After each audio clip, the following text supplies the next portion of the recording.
La stecca, in uso a partire dal 1830, aveva lo scopo di proteggere la giungla durante la legislatura dei controlli.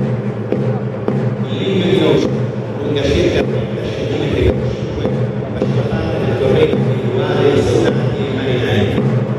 Gli anziani erano soliti lasciarla in consegna alle giovani membri. La stecca è così diventata nel tempo il simbolo della serietà.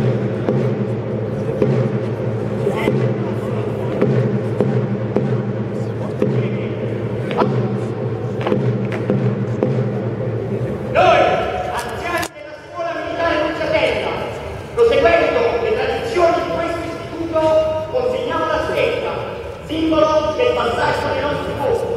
Accettate con impegno custodita gelosamente per poter affermare